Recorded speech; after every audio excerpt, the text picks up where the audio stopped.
Bienvenue dans Réflexions sauvages. Ici, c'est l'endroit où on se lâche.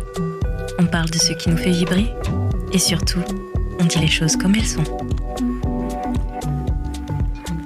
Je suis Andy et ensemble, on va explorer la vie sans filtre, les relations, le self-love et toutes ces petites réflexions qui nous rendent plus fortes. Installe-toi confortablement, prends un café, un thé ou un verre de vin et prépare-toi à des discussions 100% vraies, pleines de rire et de réflexion. Allez, c'est parti. Réflexion sauvage, let's go.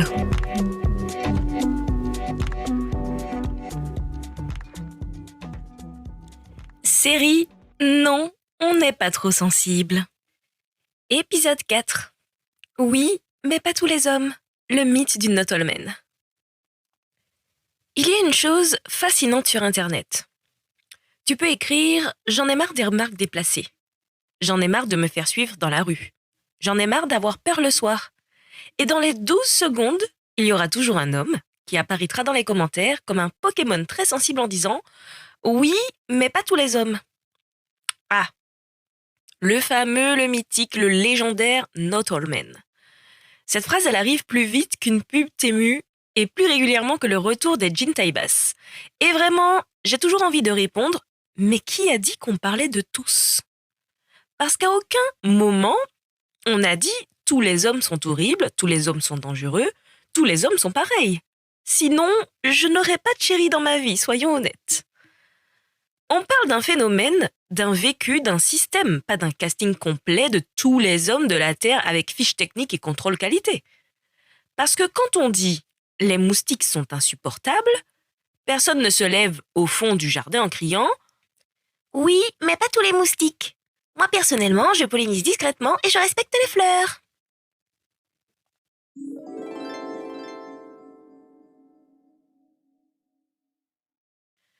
Mais entrons plutôt dans le cœur du sujet. Le problème, ce n'est pas que tous les hommes soient dangereux. Le problème, c'est qu'on ne sait jamais lesquels. Je pense que c'est ça que beaucoup d'hommes ne comprennent pas. Quand une femme dit « j'ai peur des hommes dans la rue », elle ne veut pas dire « je pense que chaque homme que je croise est un monstre ». Elle veut juste dire « je ne peux pas savoir à l'avance lequel est dangereux ». Et ça change tout. Parce qu'en vrai, aucune femme ne rentre dans une rue vide en se disant « Tiens, celui-là a sûrement lu Bell Hooks et fait de la poterie le dimanche, je suis tranquille. » Non. On voit juste quelqu'un de plus grand, plus fort physiquement, qui marche derrière nous, dans un monde où on a déjà entendu 1000 histoires. Donc, on fait attention. Pas parce qu'on pense que tous les hommes sont mauvais, mais parce qu'on sait qu'il suffit d'un seul. C'est comme traverser une route. Tu ne regardes pas des deux côtés parce que tu penses que toutes les voitures veulent te tuer. Tu regardes parce qu'il suffit d'une seule. Et ça, c'est pas une attaque contre les voitures. C'est juste une stratégie de survie. Pourquoi le not all men est souvent une manière d'éviter le vrai sujet? Je vais être honnête. Souvent, quelqu'un répond « Oui, mais pas tous les hommes ». Ce qu'il veut surtout dire, c'est « Ne me mets pas dans le même sac ». Et je peux comprendre. Personne n'aime se sentir accusé. Mais le problème, c'est que cette phrase déplace immédiatement la conversation. On était en train de parler de violence, de harcèlement, de peur, d'inégalité, d'expériences vécues. Et tout d'un coup, on parle des sentiments d'un homme qui veut qu'on sache qu'il est gentil. C'est un peu comme si quelqu'un racontait qu'il s'est cassé la jambe et qu'une personne intervenait pour dire « Oui, mais moi je cours très bien. » D'accord Kevin, ravi pour toi, mais c'est pas le sujet. Parce que quand une femme raconte quelque chose de grave, elle ne demande pas « Pouvez-vous me rappeler s'il existe aussi des hommes sympas ?»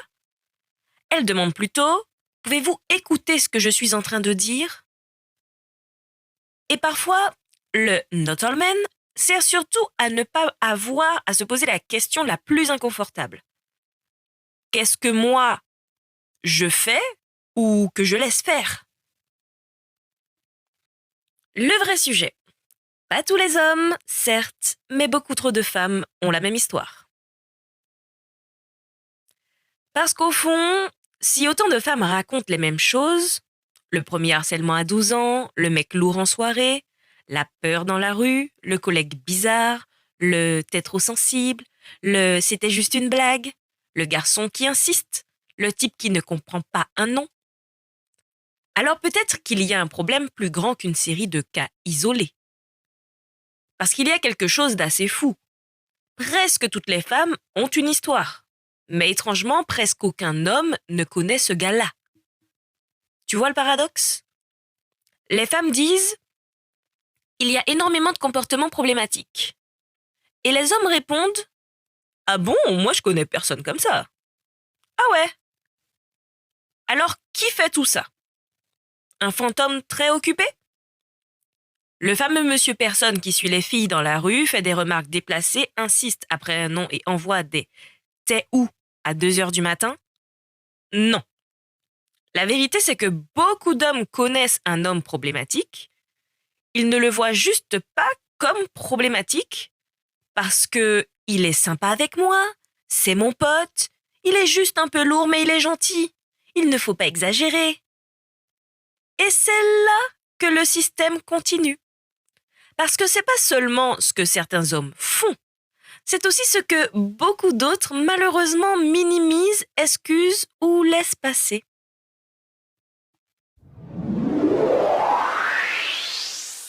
La minute réflexion sauvage. Je crois qu'au fond, ce qui est épuisant, c'est pas seulement ce qu'on vit.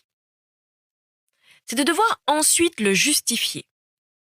Comme si quand une femme parle d'un problème, elle devait immédiatement ajouter « Mais bien sûr, je sais que tous les hommes ne sont pas comme ça ». Comme un petit disclaimer obligatoire. Comme les pubs pour les médicaments où il faut dire très vite « Attention, ceci ne concerne pas tout le monde ». Mais pourquoi? Pourquoi on demande toujours aux femmes de rassurer les hommes quand elles parlent de leur peur? Pourquoi quand on dit « j'ai peur dans la rue », il y a forcément quelqu'un pour répondre « oui, mais moi je ne ferai jamais ça ». Très bien. Alors ce n'est pas de toi qu'on parle. Parce qu'au fond, si tu es vraiment un homme bien, tu n'as pas besoin de te défendre tout de suite. Tu peux juste écouter. Tu peux juste dire « c'est horrible qu'autant de femmes vivent ça. Qu'est-ce que je peux faire pour que ça change ?» Parce que le contraire de « pas tous les hommes », ce n'est pas tous les hommes. Le contraire, c'est assez d'hommes pour que toutes les femmes aient une histoire. Et ça devrait déjà suffire à nous faire réfléchir.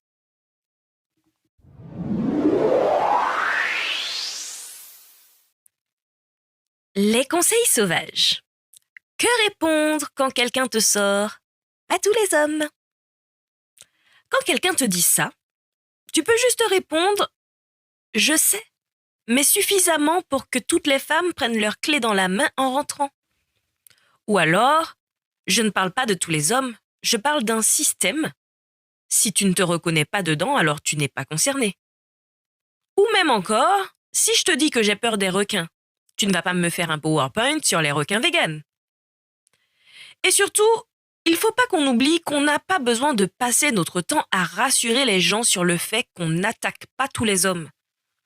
On n'a pas besoin de parler sur ce qu'on vit sans mettre des coussins partout pour protéger l'ego des autres. Et si tu es un homme et que tu entends cet épisode, le meilleur moyen de prouver que tu n'es pas comme ça, ce n'est pas de dire « moi je suis pas comme ça ». C'est juste d'écouter, de croire les femmes, de reprendre tes potes quand ils dépassent les limites, parce que certains le voient et ne disent rien. Arrêter de rire aux blagues, ne pas laisser passer, te demander ce que tu peux faire. Parce qu'un homme bien ne se reconnaît pas dans les problèmes, mais il aide à le combattre.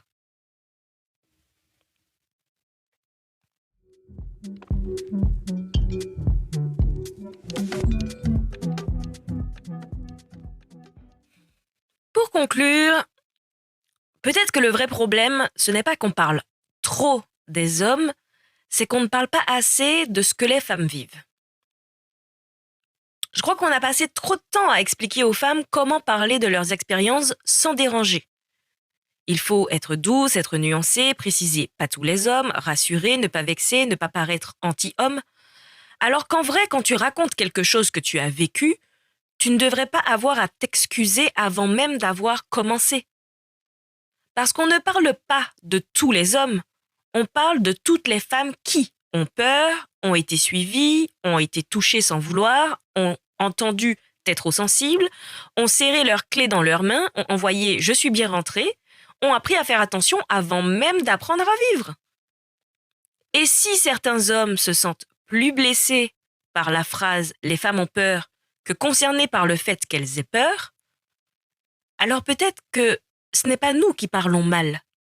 Peut-être que c'est eux qui n'écoutent pas bien. Pour ma part, je te donne rendez-vous vendredi prochain pour le tout dernier épisode de cette série piquante. Prends soin de toi d'ici là et surtout, fais attention. Bisous sauvages et à très vite!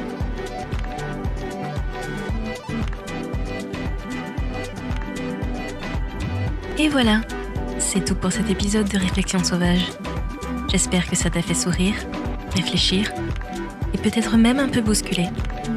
Si tu as aimé, n'hésite pas à partager avec une amie, laisser un petit avis ou tout simplement en parler autour de toi.